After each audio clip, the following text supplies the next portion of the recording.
जय हिंद दोस्तों, आप सभी का स्वागत है। तो जैसा कि आप जानते हैं कि डेली हम लोग ग्रुप डी में पूछे गए प्रश्नों का एनालिसिस कर रहे हैं। रेगुलर आपका एक क्लास चल रहा है। जो भी प्रश्न पूछा जा रहा है वो आपको रेगुलर एनालिसिस कराया जा रहा है। उससे संबंधित जो भी प्रश्न बनता है वो आपको बताया जाता है। अगर आप रेगुलर एनालिसिस को देखते हैं तो आपको बहुत ही ज़्यादा इससे फ़ायदा होने वाला है।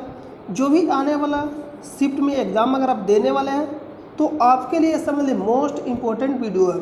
तो आइए हम सीधा वीडियो को शुरू करते हैं और इसका पीडीएफ आपको टेलीग्राम चैनल पर प्रोवाइड कर दिया जाता है, जिसका लिंक आपको वीडियो के डिस्क्रिप्शन में मिलेगा, या आप हमारे टेलीग्राम चैनल पर जाकर सर्च कर सकते हैं स्टडी लिंक पीडीएफ। वहाँ से भी जाकर ज्वाइन हो सकते हैं। हमारे टेलीग्राम चैनल पर नहीं, आपको जाकर टेलीग्राम चैनल पर सर्च करना स्टडी लिंक पीडीएफ, वहाँ से भी जाकर आप ज्वाइन हो सकते हैं।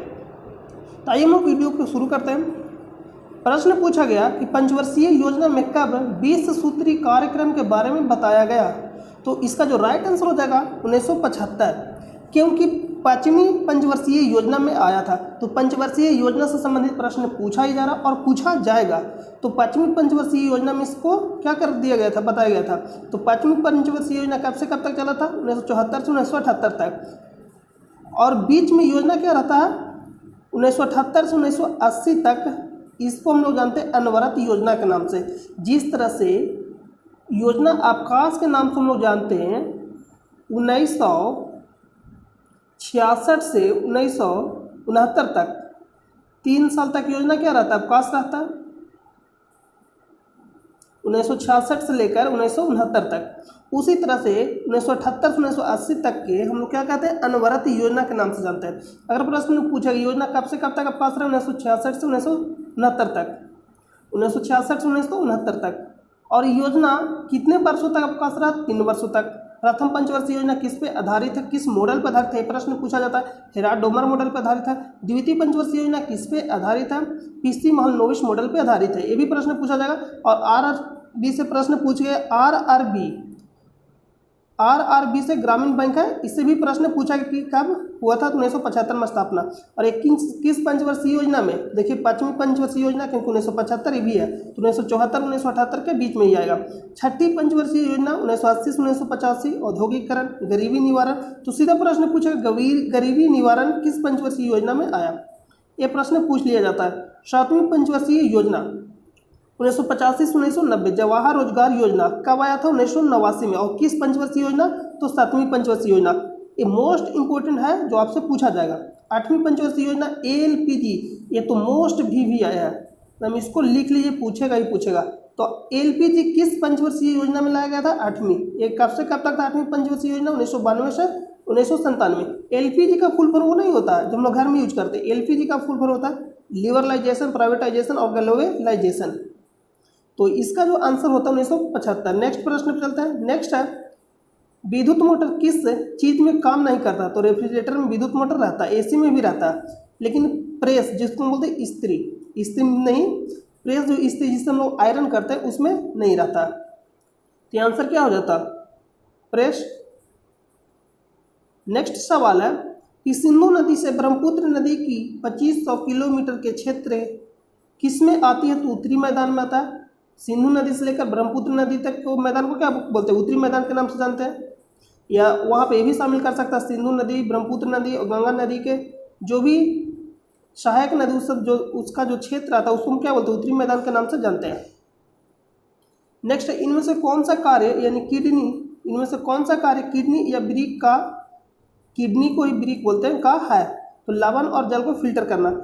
यानी जो किडनी क्या करता है? फिल्ट्रेशन, यानी रक्त को छानने का काम करता है। ये भी ऑप्शन में दे सकता, तो ऑप्शन में से चुनना था आपको। तो रक्त को छानता कौन है? किडनी। फिल्ट्रेशन बोलेगा रक्त को फिल्ट्रेशन कौन करता है, यानी छानता कौन है? तो किडनी। लेकिन बोलेगा रक्त को शुद्ध कौन करता है? तो ऑक्सीजन मिलाकर फेफड़ा शुद्ध करता है। दोनों में अंतर है। तो अपन आराम से क्वेश्चन को पढ़िएगा और आंसर भी आराम से ही दीजिएगा, नहीं तो गलत हो जाएगा। नेक्स्ट है कि मेंडलीव का वार्ष सारणी के बारे में कौन सा कथन सही है? तो ये ऑप्शन के अनुसार पूछा गया था और ये बार बार पूछा जा रहा है। मेंडलीव ने किसके अनुसार दिया था? तो परमाणु द्रव्यमान के अनुसार दिया था। न्यूलैंड से भी पूछा जा रहा है और अष्टक नियम से भी पूछा जा रहा है। नेक्स्ट है कि ओजोन से क्या प्रभाव नहीं पड़ेगा? तो ओजोन से क्या प्रभाव नहीं पड़ेगा? ये तो ऑप्शन के अकॉर्डिंग चलेगा। तो ओजोन को क्या बोलते हैं? ऑक्सीजन के 3 परमाणु से मिलकर बना है। ओजोन से क्या होता है? त्वचा कैंसर होता है। ओजोन किस मंडल में पाया जाता है? संताप मंडल में पाया जाता है। ये सब सारा प्रश्न आपसे पूछा जाएगा। नेक्स्ट प्रश्न पे चलते हैं। इससे त्वचा कैंसर होता है। तो वहाँ क्या नहीं होता, तो आप ऑप्शन से ही देखकर आसानी से इसको आप लगा सकते हैं। नेक्स्ट है हीटर का कोयल किस चीज का बना होता है? तो हीटर आप आसानी से बता सकते हैं नाइक्रोम, और बल्ब बोलता तो फिलामेंट। 2020 में भारत एवं श्रीलंका के बीच खेले गए टेस्ट मैच में किस खिलाड़ी ने अपना 100वां टेस्ट मैच खेला? तो विराट कोहली।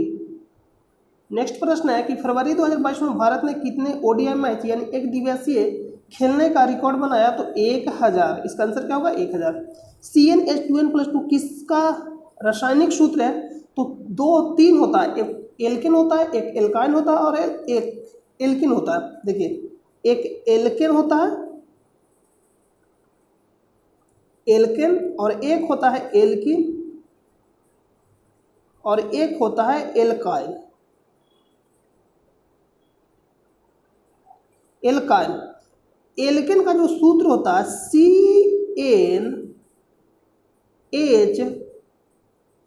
CnH2n+2, और इसमें क्या होगा? 2 हट जाएगा, यानी CnH2n सिर्फ होगा, और इसमें मतलब 2 घटाते जाना है। यहाँ लिखे CnH2n+2, अगर 2 घटाइएगा तो 2 से तो कैंसिल हो जाएगा, तो यहाँ हो जाएगा CnH2n,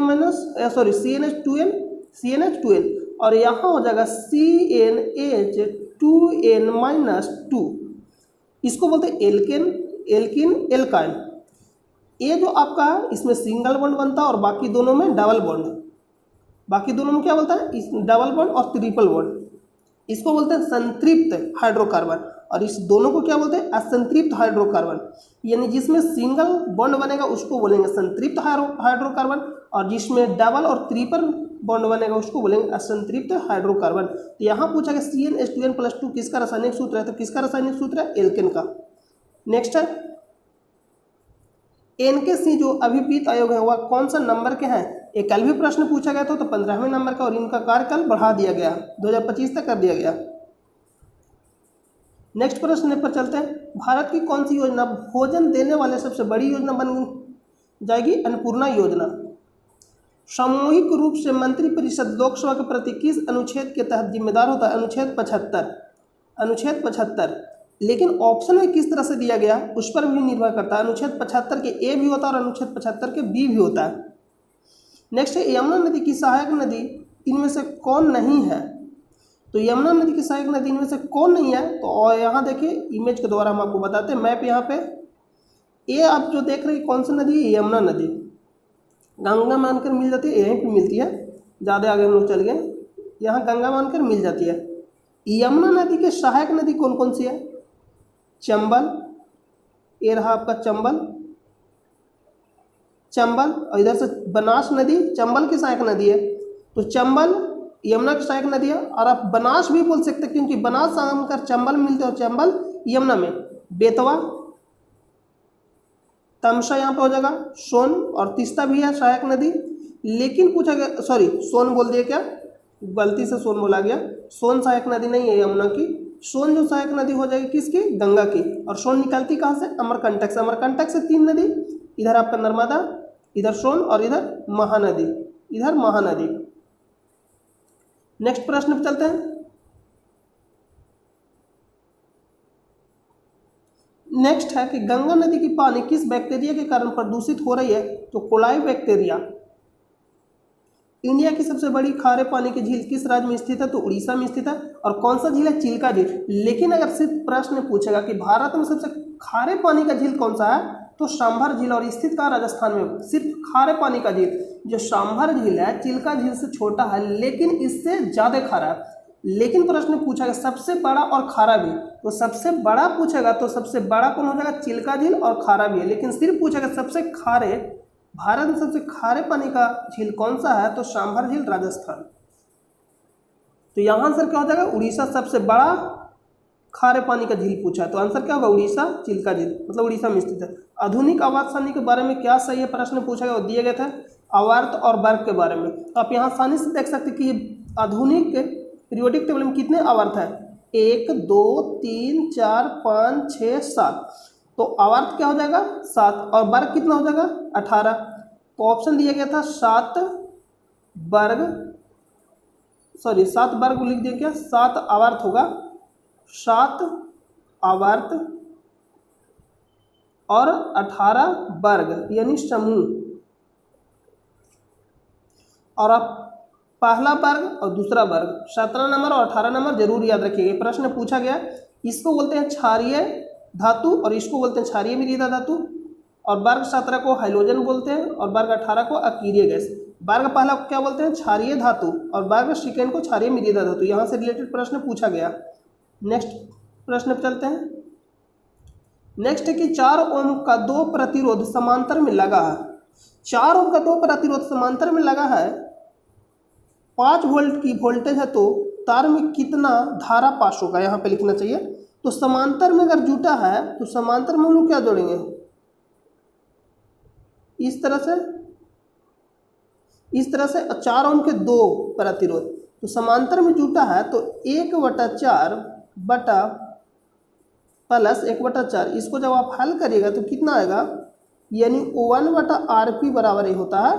तो RP का वैल्यू निकालना है, P मतलब पार्लेल, इसलिए वो संकेत कर देते हैं। तो 4 एलसीएम हो जाएगा, 1 + 1 बराबर 2/4 और इसको कट करिएगा 2, यानी RP बराबर 2 आ जाएगा। अगर समझ में नहीं आ रहा हो तो अपने से हल कर लीजिएगा। 2 यानी R का वैल्यू कितना हो जाएगा 2 और V दिया गया है 5 और I निकालना है। तो V बराबर फॉर्मूला होता है IR। V बराबर क्या होता है IR। तो आपको क्या निकालना है I। तो V बराबर 5 दिया गया, I निकालना है, R बराबर 2 दिया गया।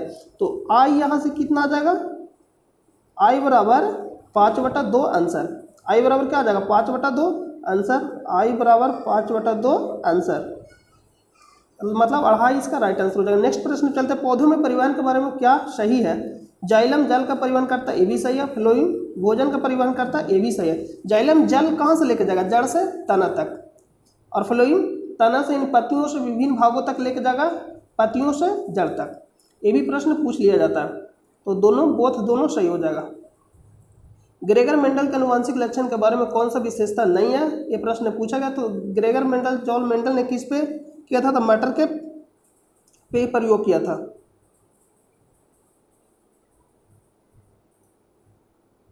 अवतल दर्पण से संबंधित प्रश्न पूछा जा रहा है, सेकेंड शिफ्ट में भी पूछा गया और फर्स्ट शिफ्ट में भी पूछा गया। तो हम आपको एक ही बार दोनों को शिफ्ट बता दे रहे हैं।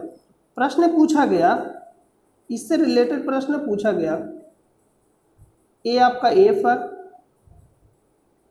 ए सी है और ए अनंत है।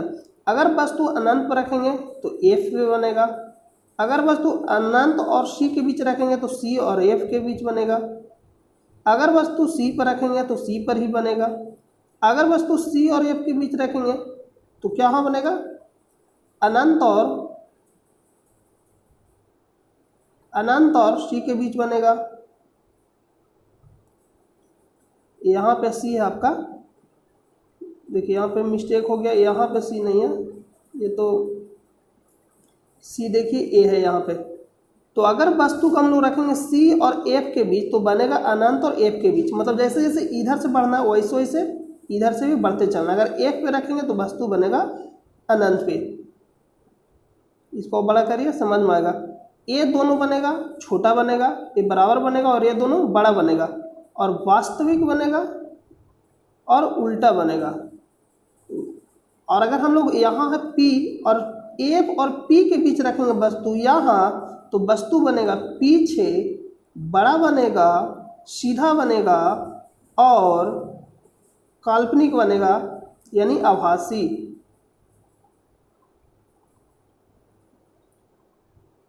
क्या बनेगा? आभासी। यहाँ पे आप लिख लीजिएगा आभासी। सीधा बनेगा, बड़ा बनेगा और आभासी बनेगा। इधर दोनों में ये दोनों छोटा बनेगा, ये बराबर बनेगा और ये बड़ा बनेगा। तो प्रश्न एक पूछा गया था सेकेंड शिफ्ट में कि अगर वस्तु कहाँ रखेंगे अवतल दर्पण में तो सबसे छोटा बनेगा। तो जैसे जैसे हम लोग इधर बढ़ेंगे वैसे वैसे बड़ा बनेगा। यहाँ छोटा बनेगा, इससे थोड़ा ये बड़ा बनेगा, ये बराबर बनेगा, इससे थोड़ा ये और बड़ा, ये और बड़ा। तो अनंत पे रखेंगे तो एफ पे बनेगा और सबसे छोटा बनेगा। तो यहाँ प्रश्न पूछा गया तो आप इस हिसाब से आंसर कर लीजिएगा। नेक्स्ट प्रश्न पूछा गया, देखिए यहाँ पे संतुलित करना है तो हम इसको क्या करते हैं, क्लीन करते हैं। अगर नहीं समझ में आया हो तो वीडियो को बैक करके देख लीजिएगा। AG प्लस डॉट डॉट है और प्लस NO डॉट डॉट, इसको क्या करना था, इक्वल करना था, यानी संतुलित आपको बताना था। ये जो अभिक्रिया दिया गया इसको पूरा करना था। तो AgNO3 यहाँ पे हो जाएगा AgNO3 और यहाँ पे हो जाएगा Cl, तभी तो AgNO3 हटा और Cl जाके Ag में जुट गया था, यानी सिल्वर क्लोराइड बन गया। Na यहाँ पे लिखा गया, NO नहीं लिखा गया, Na लिखा गया और Cl हटा और NO3 आकर जुट गया, मतलब एक दूसरे का अपोजिट। इसरो ने गगनयान मिशन के इंजन टेस्टिंग किस राज्य में किया? तमिलनाडु। पानी में रखा सिक्का ऊपर की ओर उठा हुआ प्रतीत होता है, अपवर्तन। कोई भी अगर बोल दिया जाए कि प्रतीत होता है तो अपवर्तन आंसर हो जाएगा। जब भी बोलेगा प्रतीत होता है अपवर्तन, और किसी खास रंग के बारे में बात कर रहा है तो परिकिरणन मानिएगा। जैसे आकाश का रंग नीला दिखाई देता है परिकिरणन के कारण, प्रतीत होता है अपवर्तन, किसी खास रंग के बारे में बात करेगा तो परिकिरणन मानिएगा। और कभी कभी दिखाई देता है तो व्यतिकरण होता है। नेक्स्ट है कि रासायनिक अभिक्रिया दिया गया था और पूछा गया था संतुलित है या नहीं, यानी रासायनिक अभिक्रिया दिया गया था और पूछा गया था कि संतुलित है या नहीं। नेक्स्ट है कि 25 मार्च 2022 तक नए रिपोर्ट के अनुसार कितने प्रतिशत ग्रामीण बच्चों को नामांकन सरकारी स्कूल में हुआ है? तो N1 status of education report November 2021 के अनुसार भारत में 70.3% बच्चों ने सरकारी स्कूल में दाखिल लिया। पंचायती राज में कौन सा विषय नहीं आता है? तो आता कौन कौन है? ग्राम पंचायत आता है, पंचायत समिति भी आता है, जिला परिषद भी आता है। तो कौन नहीं आता? तो ग्राम नगर। पंचायती राज सबसे पहले लागू कहाँ हुआ? तो 2 अक्टूबर 1959 को नागौर राजस्थान में। नेक्स्ट है कि राजकोषीय नीति भारत में किसका भाग है? तो राजकोषीय नीति जैसे ही बोलेगा राजकोषीय नीति, तो राजकोषीय नीति किसके द्वारा जारी किया जाता है? सरकार के द्वारा जारी किया जाता है। और मौद्रिक नीति किसके द्वारा जारी किया जाता है? RBI के द्वारा जारी किया जाता है। तो यहाँ भी पूछा गया राजकोषीय नीति, तो आप आसानी से आंसर बताइए कि किसके द्वारा जारी किया जाता है। मौद्रिक बोलेगा RBI, राजकोषीय बोलेगा सरकार के द्वारा। पंचवर्षीय योजना में कब 20 सूत्री कार्यक्रम के बारे में बताया गया? ये तो हम आपको बता दिए, ये सब ऊपर ही बता दिए थे। अवतल दर्पण में वस्तु को कहाँ रखें? तो प्रतिदिन नहीं, प्रतिबिंब लिख लीजिएगा। प्रतिबिंब बहुत छोटा बनेगा तो अनंत पे, इसका आंसर क्या होगा? अनंत पे। तुरंत आपको बताएं कि इस तरह से था, यहाँ F, यहाँ C और यहाँ अनंत। अनंत पे रखेंगे F पे बनेगा, अनंत और C के बीच रखेंगे तो C और F के बीच बनेगा, C पे रखेंगे C पे बनेगा, C और F के बीच रखेंगे अनंत और C के बीच बनेगा, F पे रखेंगे अनंत पे बनेगा। ये दोनों छोटा बनेगा, ये बराबर बनेगा, ये बहुत बड़ा बनेगा। कैसा बनेगा? तो वास्तविक और उल्टा। और P और F के बीच रखेंगे तो पीछे बनेगा, आवर्धित बनेगा, बड़ा बनेगा और सीधा बनेगा। निशा गांधी नृत्य किस राज्य में मनाई जाती है? तो केरल। M बराबर यानी आवर्धन बराबर दिया गया था, आवर्धन क्षमता बराबर -V/E। इस पे एक नॉर्मिकल पूछा गया था। CSIR जिज्ञासा कार्यक्रम के तहत बच्चों के लिए भारत की पहली वर्चुअल साइंस लैब किसने लॉन्च की? तो माननीय विज्ञान प्रौद्योगिकी और पृथ्वी विज्ञान मंत्री डॉक्टर जितेंद्र सिंह के द्वारा। नेक्स्ट निम्नलिखित में से कौन सा शास्त्रीय नृत्य नहीं है? तो ये हम जब भी कराते हैं आपको बहुत और बताएंगे। अगर आप रेगुलर वीडियो देखते हैं तो ये में आपको याद होगा कि कितना बार बताए हैं। तो भारत में टोटल कितने क्लासिकल डांस है? 8। और ये पूछा गया था कितने शास्त्रीय भाषा, इससे भी प्रश्न पूछा गया। तो शास्त्रीय भाषा पूछेगा 6, शास्त्रीय नृत्य यानी क्लासिकल डांस पूछेगा तो 8। दोनों में कन्फ्यूजन नहीं करिएगा। कौन सा? कथक कहाँ मनाया जाता है? उत्तर भारत में।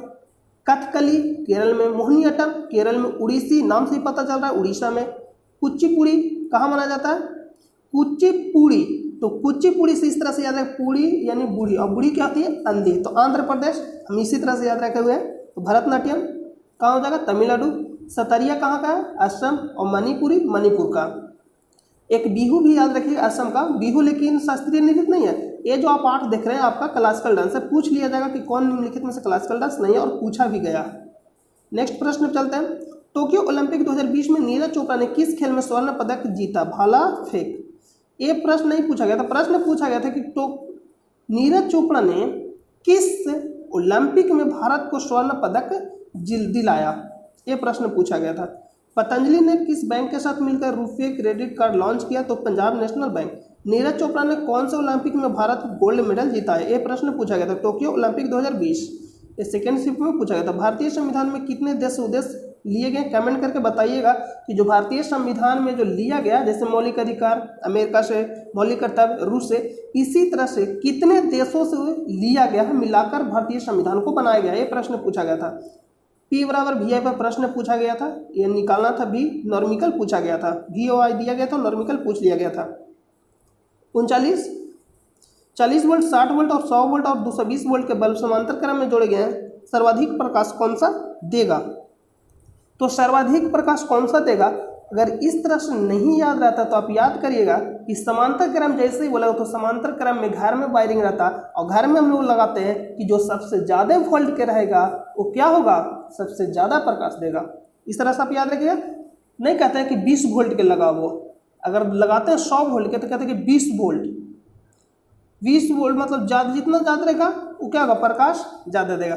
या इस तरह से नहीं याद रखते तो एक और कॉन्सेप्ट है, एक होता है श्रेणी क्रम और एक होता है समांतर क्रम। तो श्रेणी क्रम में जो धारा होता है समान होता है, श्रेणी क्रम में धारा समान होता है, प्रश्न पूछा जाता है, और वोल्टेज अलग अलग होता है। श्रेणी क्रम में धारा समान और वोल्टेज अलग अलग, और इसी का उल्टा होता है समांतर क्रम, यानी श्रेणी क्रम में धारा क्या होता है, समान होता है, और वोल्टेज अलग अलग। तो हम बोलेंगे कि समांतर क्रम में यानी धारा अलग अलग और वोल्टेज क्या होता है, समान होता है। वोल्टेज क्या होता है, समान होता है। तो यहाँ पे जो प्रश्न पूछा गया तो कंफर्म नहीं बताया कैंडिडेट के द्वारा, तो यहाँ पे आप कमेंट करके बताइएगा कि यहाँ पे ऑप्शन में V वोल्ट दिया गया था या वाट दिया गया था।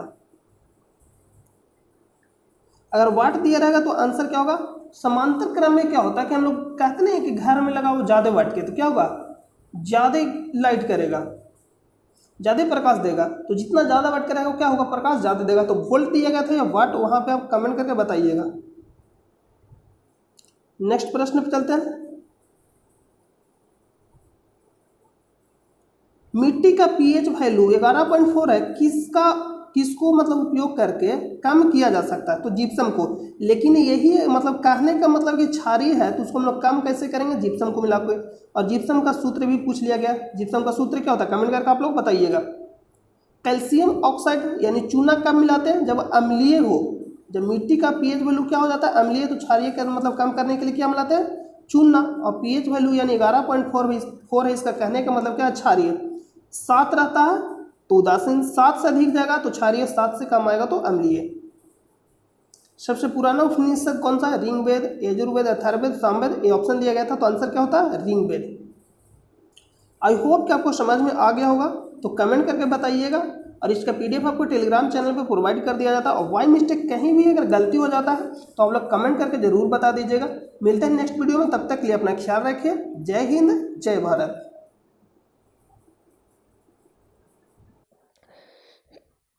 आइए हम एक बार आपको फिर से रिवाइज करा देते हैं। नाम लीजिएगा, ऑक्सीकरण बोले, उपचयन, अपचायक, अपकारक या ऑक्सीडेशन।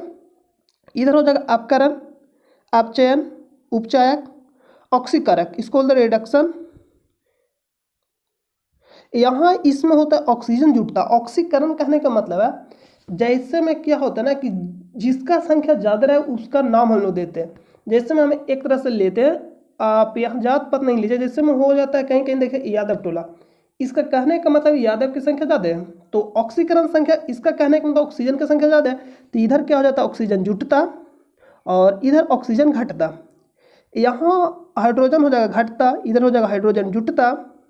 और जहाँ हाइड्रोजन जुटेगा उधर इलेक्ट्रॉन का क्या होगा, ग्रहण होगा। जहाँ हाइड्रोजन जुटता उधर इलेक्ट्रॉन का ग्रहण होगा, और जहाँ हाइड्रोजन घटता उधर क्या होगा, इलेक्ट्रॉन का त्याग होगा। इधर देखिएगा हाइड्रोजन घटता यानी इलेक्ट्रॉन का त्याग होता, और इधर हाइड्रोजन जुटता यानी इलेक्ट्रॉन का ग्रहण होता। तो आपसे इतना प्रश्न एग्जाम में पूछेगा।